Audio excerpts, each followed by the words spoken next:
प्रजातंत्र का जो रूप हमने स्वीकार किया है उसमें ये होना ही है, परंतु हमको ध्यान रखना पड़ेगा कि मतभेदों के ऊपर हम सब लोगों को देश के लिए एक रहना है।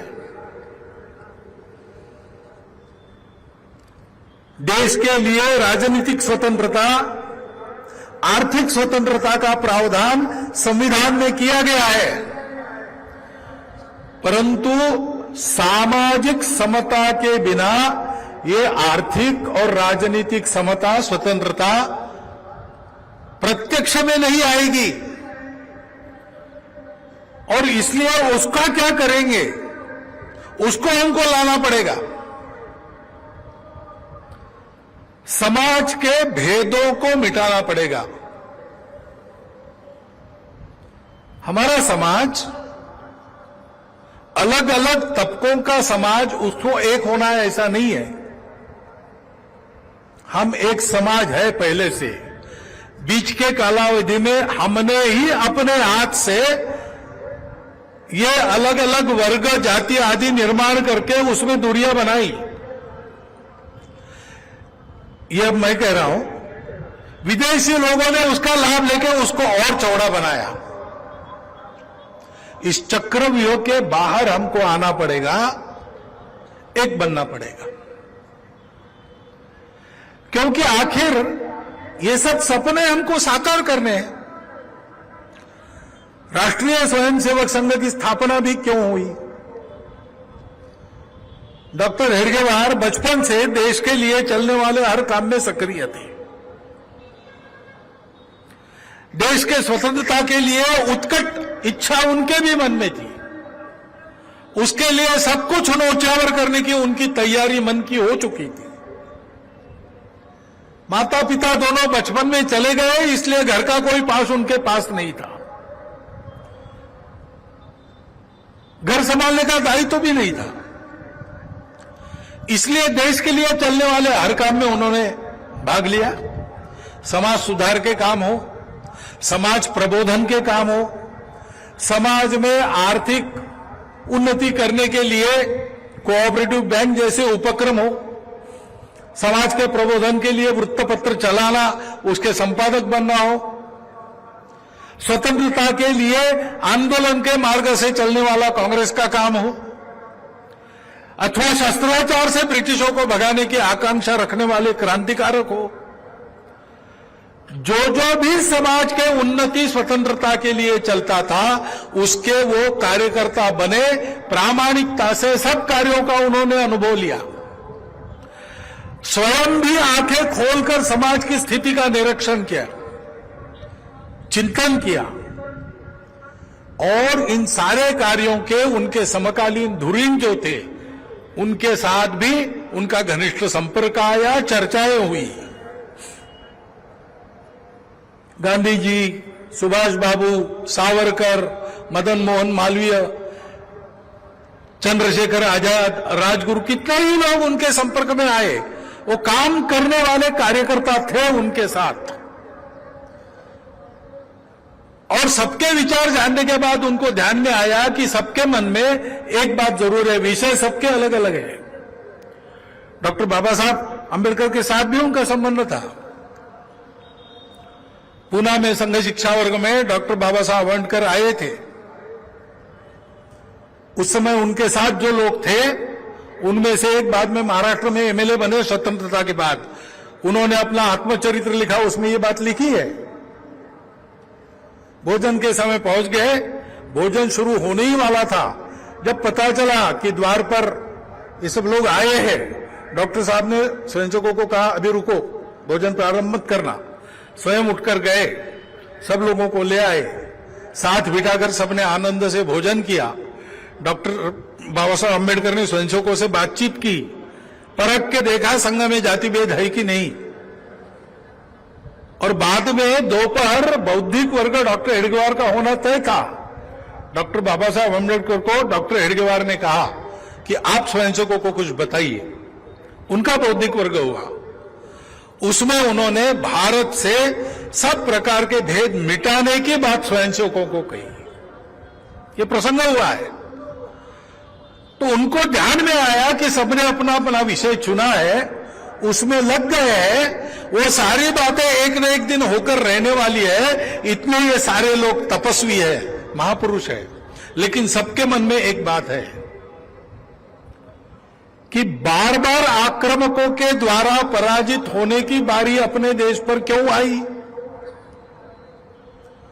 आने वाले आक्रामक बहुत दूर से आए थे, हमारे देश की आबो हवा उनके अनुकूल नहीं थी, हमारे देश को वो जानते नहीं थे, यहाँ के रास्ते, यहाँ के जंगल, यहाँ के मैदान उनको कुछ परिचित नहीं था, यहाँ का अन्न उनके अनुकूल नहीं था, यहाँ के पानी, यहाँ की हवा उनके अनुकूल नहीं थी, मुट्ठी भर उनकी संख्या थी।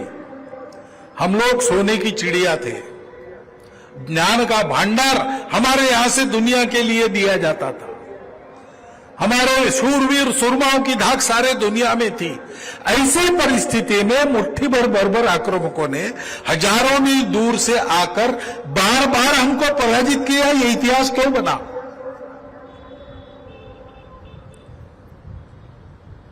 सिकंदर के पहले से उड़ों के आक्रमण से तांता लगा है ब्रिटिशों तक। ये क्यों हुआ है? इसलिए कि हम दुर्बल है, हमारी दुर्बलता के कुछ कारण विद्यमान है। उन कारणों को हटाकर एक सबल समाज जब तक बनाते नहीं, शक्ति संपन्न, तब तक ये बार बार होने वाली बीमारी जाएगी नहीं। इस काम को किसी ने करना चाहिए। हमारे पास समय नहीं है, लेकिन किसी ने करना चाहिए, ऐसा सबको लगता था, और डॉक्टर हेडगेवार को भी ऐसा लगता था। 1911 से 14 वो कलकत्ता में थे, क्रांतिकारकों के संबंध में थे, अनुशीलन समिति के, अंतरंग समिति के सदस्य थे। त्रैलोक्यनाथ चक्रवर्ती जी प्रसिद्ध क्रांतिकारक कलकत्ता में रहते थे, उनको एक बार मिलने के लिए गए और डॉक्टर साहब ने ये सब बताया उनको कि ऐसा मेरे ध्यान में आया है, सब लोग ऐसा सोच रहे हैं, और उन्होंने कहा कि लगता है कि कोई नहीं करेगा तो ये काम मुझे ही करना पड़ेगा।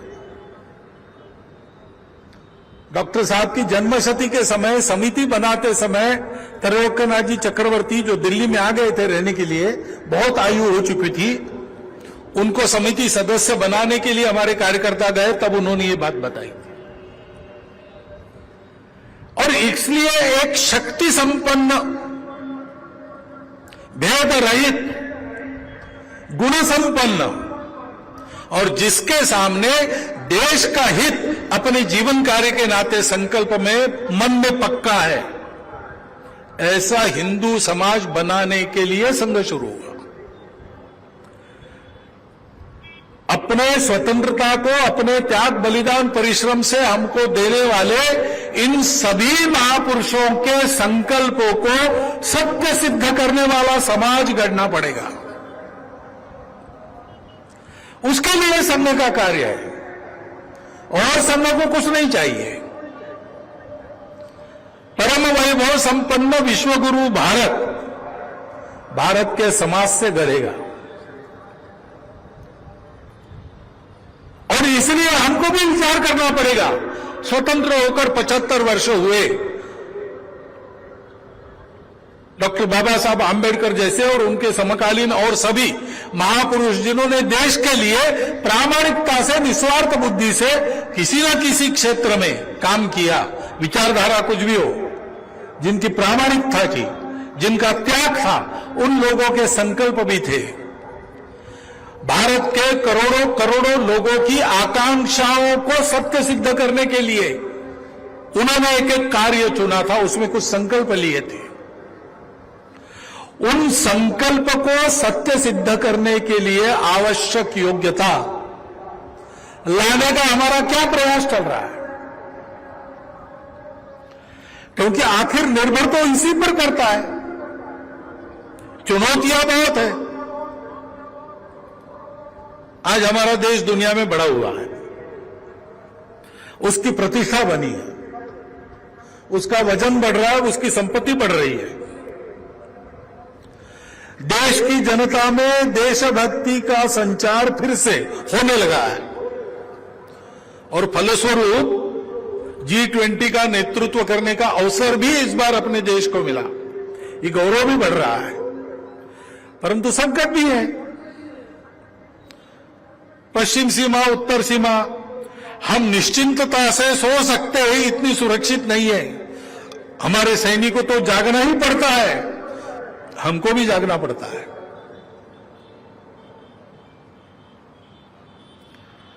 हमारा अपना देश बढ़ रहा है, लेकिन उस देश की कीर्ति को लांछन लगाने का काम भी दुनिया की हित संबंधी शक्तियां छल कपट द्वारा कर रही है। कई प्रकार से बदनाम किया जाता है। एक तरह से बौद्धिक लड़ाई है, उसको भी लड़ना है। देश आगे बढ़ रहा है आर्थिक दृष्टि से, लेकिन अभी गरीबी पूरी हटी नहीं है। चल रहे हैं, आगे बढ़ रहे हैं, हम बढ़ना है। ये करने के काम है जो अधूरे हैं, हम कर रहे हैं, लेकिन पूरे करने हैं। तो हमको भी अपने आप को बनाना है। उस समय दुनिया से जो चुनौतियां हमारे सामने आ रही, उसका भी मुकाबला करना है। दुनिया में जो हमारी प्रतिष्ठा बन रही, उसके अनुरूप दुनिया को अपना अवदान देना भी है। बहुत सारे काम है, लेकिन बहुत सारे काम पूर्ण होने के लिए जो चाहिए, उसके जड़ में कौन सी बात है? एक राजा सुबह उठा अपने महल में और उसने स्नान वान करके, नाश्ता करके, व्यायाम करने के लिए गया मैदान में। मुतद्दार को बुलाया, अच्छा घोड़ा लाओ, रिपीट करता हूं। नया घोड़ा आया था, उसको मुतद्दार लेना लाया। सुंदर पंचलक्षणी घोड़ा अरबस्तान से मंगाया हुआ, बहुत अच्छा। राजा चढ़ा उस पर, लेकिन घोड़ा चले ही नहीं, घोड़ा अड़ गया। आधा घंटा पौन घंटा प्रयास करने के बाद भी कुछ नहीं हुआ, तो राजा ने कहा छोड़ दो, आज व्यायाम नहीं करेंगे। वापस आया, स्नान वान करके नाश्ते के लिए बैठ गया। पराठे आए नाश्ते में, देखा तो 3 आए थे, तीनों के तीनों जल गए थे। राजा का मूड ऑफ हो गया, वैसे ही उठ गया कि आज पान खाकर ही आराम लेंगे। पान निकाला तो सारे पान अंदर जो रखे थे डिब्बे में सड़ गए थे।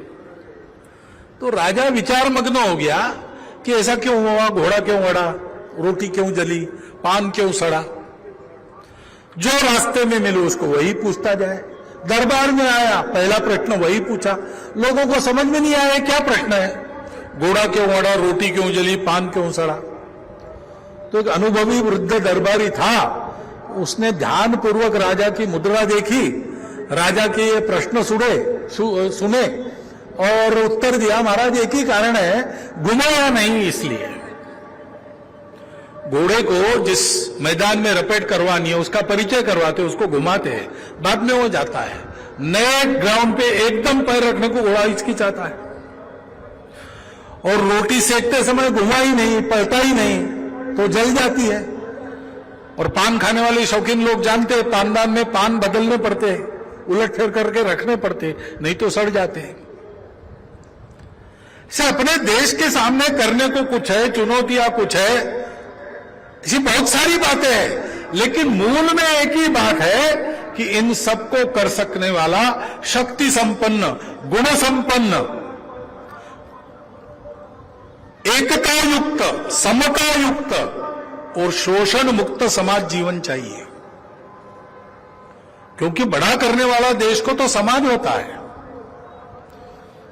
देश को बड़ा करने के लिए, देश को, तंत्र को चलाने वाले लोग, प्रजातांत्रिक देश में तो लोगों में से ही आते हैं, जैसे लोग वैसे राज्य करता। सारे अफसर, सारे इंजीनियर, सारे डॉक्टर समाज में से ही आते हैं। उस समाज को गढ़ने का काम करना पड़ेगा।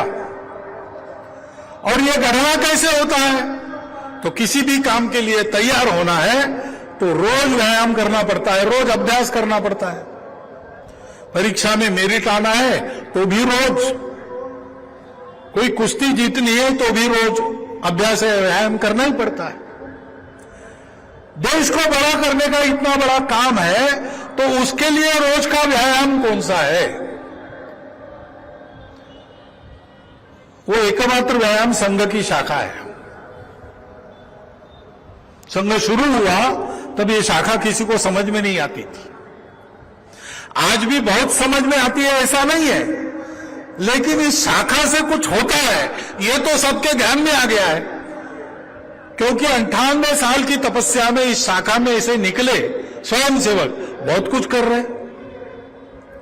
1,30,000 के ऊपर छोटे बड़े सेवा कार्य बिना सरकार का पैसा लिए समाज के पास जाकर या अपने घर से खर्चा करते हुए अपना समय देकर स्वयंसेवक चला रहे सारे देश में। मिजोरम से लेकर तो कच्छ सीमा तक और कश्मीर से लेकर तो कन्याकुमारी तक सर्वत्र स्वावलंबन के, संस्कार के, शिक्षा के, चिकित्सा के काम इन सेवा कार्यों के द्वारा हो रहे हैं। समाज जीवन के सब अंगों में स्वयंसेवक काम कर रहे हैं। जहां कर रहे हैं वहां समाज के विश्वास पात्र बन रहे हैं।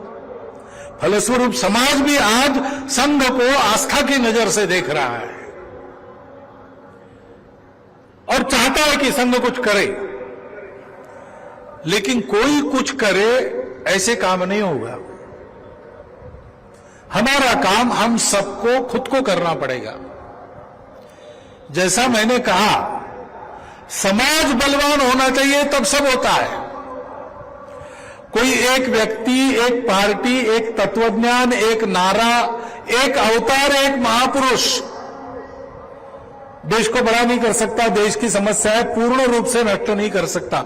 ऐसा अगर होता तो पिछले 200 वर्षों में सारे दुनिया के संपूर्ण इतिहास में जितने महापुरुष हुए उससे ज्यादा महापुरुष हमारे देश में हुए। गांव-गांव से लेकर और राष्ट्र स्तर तक सर्वत्र हुए। संपूर्ण दुनिया जिनके जीवन को देखते हैं, विवेकानंद, महात्मा गांधी जैसे, डॉक्टर अंबेडकर साहब जैसे, ऐसे महापुरुष हो गए। लेकिन हमको अभी भी काम करना बाकी है, हमको आगे चलना है। क्यों? क्योंकि ये सब सहायक होने वाली बातें हैं। सिंहासन तो ऐसा है कि यहां बैठ जाओ तो छोटा बालक भी न्याय नीति से राज्य चला सकता है, न्याय दे सकता है, सत्य के आधार पर चलता है। परंतु उस सिंहासन पर चढ़ने वाले को एक एक कदम योग्यता का आगे बढ़ना पड़ता है। प्रजातंत्र में प्रजा राजा होती है, राजा को राजा बनाने वाली भी प्रजा होती है, और इसलिए प्रजा की योग्यता संघ जैसे संगठन को भी ठेका देने से यह होने वाला नहीं है। संघ जरूर सहायक होगा, संघ इस दृष्टि से समाज को तैयार करेगा, लेकिन देश के परम वैभव संपन्नता की मंजिल को पाने वाली राह सबको चलनी होगी। और इस दृष्टि से करने लायक कुछ काम है जो हम सब कर सकते हैं। उसके लिए योग्य बनने का काम संघ की शाखा में होता है। संघ की शाखा में आइए, योग्य बनिए। संघ का स्वयंसेवक योग्य बनने के लिए संघ में आता है और योग्य बनते बनते अपने रुचि, क्षमता, समय के अनुसार कोई काम चुनता है संघ को चलाने का, अथवा समाज में जो आवश्यक है वो उसको चुनता है और प्रामाणिकता से, निस्वार्थ बुद्धि से, तन मन धन पूर्वक देश के वैभव के लिए उस काम को करता है। आप भी कर सकते हैं, लेकिन मैं जानता हूं सब लोग शाखा में आएंगे ऐसा नहीं है। सब हमारी माता बहनें राष्ट्र सेविका समिति में शाखा में जा सकेगी ऐसा नहीं है, लेकिन सब लोगों को कुछ न कुछ योग्यता तो अपने संस्कारों से, अपने घर से, अपने शिक्षा से मिली ही है। और देश को अच्छा बनाने के लिए ताकत लगाने का प्रामाणिक संकल्प है, बिना किसी स्वार्थ के, बिना किसी मान पद प्रतिष्ठा की आकांक्षा से देश के लिए हम जीना अगर चाहते हैं तो वो संकल्प ही हमारी राह आसान करता है, ऐसा भी होता है। और इसलिए स्वयं सेवकों सहित सबके करने के कुछ काम है। उसके लिए पहली बात है, उसको मैं शब्द देता हूं, आपको वही शब्द उसी का उपयोग करना चाहिए ऐसा नहीं है। वो शब्द है देश का अर्चन, देश की पूजा, देशभक्ति, देशार्चन। अपना देश भारत देश है, यानी क्या है? केवल एक भूगोल है क्या? अगर भूगोल है तो वो तो बदलता रहता है। हमारे पुराणों में तो देश का वर्णन है, अपने भुजाओं से हिमालय अपने दोनों भुजाओं से पृथ्वी को अपने आलिंगन में ले रहा है, सागर तक भुजाओं को फैलाकर। वो हमारा भारत, वो हमारी मातृभूमि, ऐसा कहा गया है। प्रसिद्ध दूसरा श्लोक हम जानते हैं, हिमालयम समारभ्य यावद हिंदू सरोवरम तम देव निर्मितम देशम हिंदुस्थानम प्रचक्षते। वो हमारा भारत क्या है, कैसा था, कैसा है, उसको हम कैसा बनाएंगे? भारत को जानना, उसकी नदियां, उसके पहाड़, उसके प्रांत, उसकी भाषाएं, उसके लोग, सबको जानना, उसकी परंपराओं को जानना, काल सुसंगत रखना, जो काल बाह्य है, विपरीत है, उसको छोड़ना। और ऐसे भारत का बनना, स्वयं को भारत बनाना। स्वयं को भारत बनाना क्या होता है? हम हैं भारत। लेकिन आपको पूछे अगर कोई आकर आप कौन हो, तो आप भारत नहीं बताते, आप अपनी भाषा बताते हैं, आप अपना प्रांत बताते हैं, आप अपनी जाति बताते हैं। सामान्य ऐसे ही है। हमारे देश को आक्रमण का सामना कभी करना नहीं पड़ा। ऐसे समय में हम सबको मानव मानते थे। इसलिए आप कौन हो ऐसे पूछा तो हम कहां के रहने वाले हैं, हमारा देश कौन सा है, हमारा समाज, हमारी संस्कृति, ये नहीं बताते थे। क्योंकि हम मानते थे सब लोग मानव है, सब लोग वसुधैव कुटुंबकम, पृथ्वी के रहने वाले हैं, जिनका स्वदेश भुवनत्रय है, ऐसे हम सब लोग हैं। और इसलिए बताना क्या है विशेषता? तो भाई मैं इसकी पूजा करता हूं, उसकी पूजा करता हूं, मैं ये भाषा बोलता हूं, वो भाषा बोलता हूं, मेरा गोत्र ऐसा है, वैसा है, मेरी जाति है, वो है। लेकिन ये विविधताएं हमारे भेद बन गई। उस भेद भावना को मन से हटाकर हम सबसे पहले भारत माता के पुत्र है।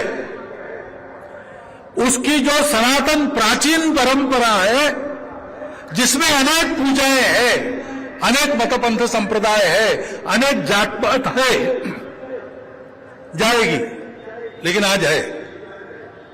अनेक प्रांतों के रहने वाले लोग हैं, अनेक प्रकार का खान पान रीति रिवाज है, लेकिन ऐसा होने के बावजूद इन सबका स्वीकार और सम्मान करते हुए भी हम सबसे पहले भारत के हैं। भारतीय संस्कृति को, जिसको आज लोग हिंदू संस्कृति कहते हैं, सनातन धारा है उसकी, उसके अनेक नाम रहे हैं। उसको मानने वाले लोगों के समाज के हम अंग हैं। आज हमारी पूजा कोई हो, भाषा कोई हो, प्रांत कोई हो, डीएनए हम सबका एक है। हमारे पूर्वज भारतीय पूर्वज है। प्राचीन समय के ऋषि मुनियों, राजाओं से लेकर तो आज तक के हमारे देशभक्तों तक यह पूर्वज परंपरा हमारी अपनी है, बाहर की नहीं, यहां की। और ये सब हमारी विविधता कुछ भी हो, हम सब एक समाज है, इस भारत का समाज है। हम संघ के लोग इसको हिंदू समाज कहते हैं, हम हिंदू हैं। कुछ लोग कहते हैं हिंदू मत को, भारतीय को, तो समानार्थी शब्द है।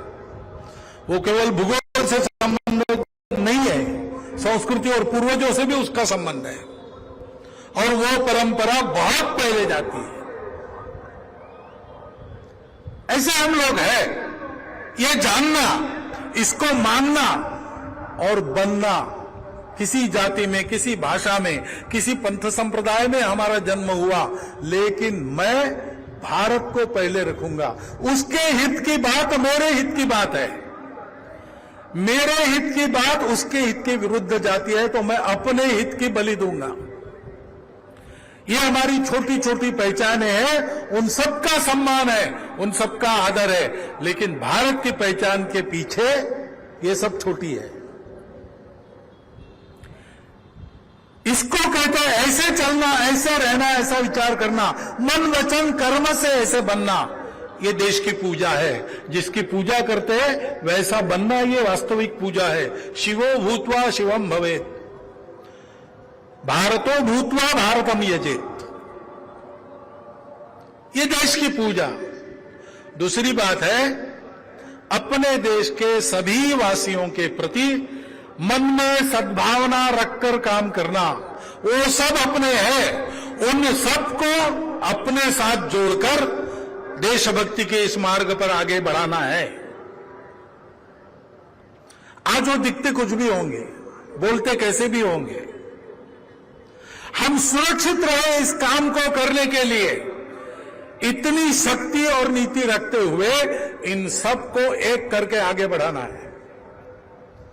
और इसलिए सद्भावना चाहिए, भेद नहीं चाहिए, एक दूसरे के प्रति कटु भाषा का प्रयोग नहीं करना है, एक दूसरे के मन को ठेस होगी, ठेस बने बैठेगी, ऐसा कर्म नहीं करना है, उससे बचना है, संयम से काम लेना है, धैर्य से काम लेना है, लेकिन दृढ़तापूर्वक रहना है।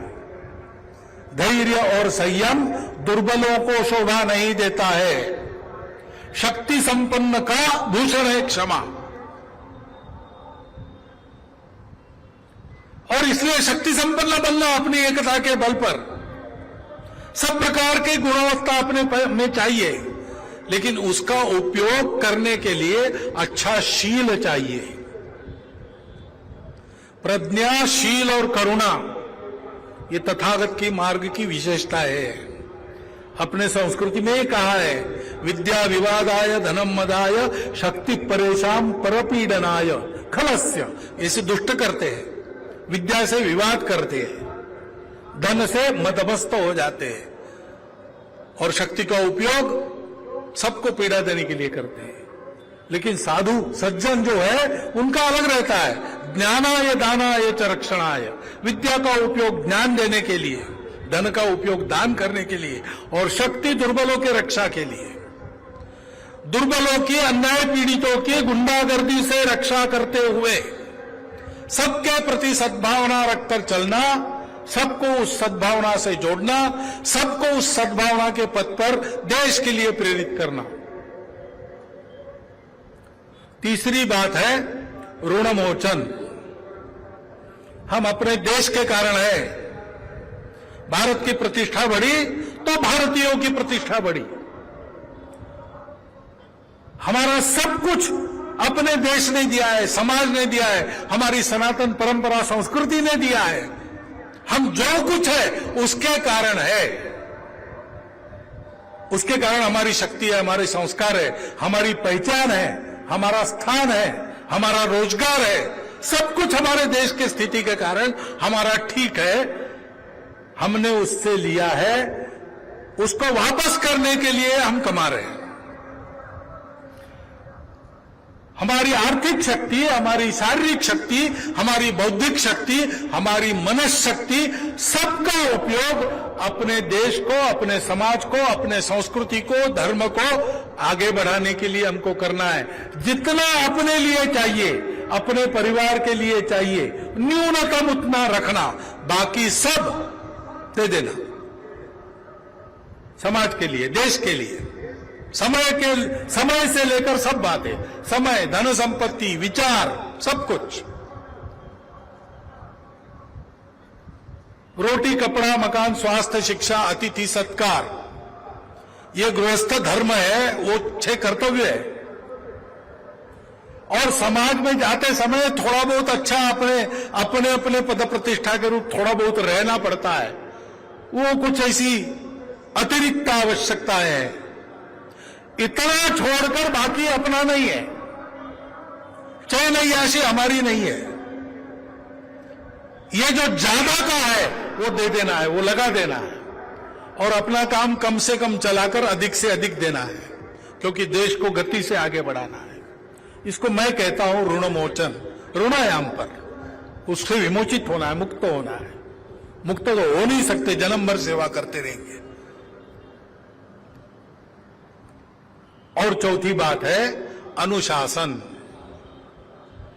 डॉक्टर बाबा साहब आम्बेडकर ने ये इशारा दिया था उन 2 भाषणों में एक में।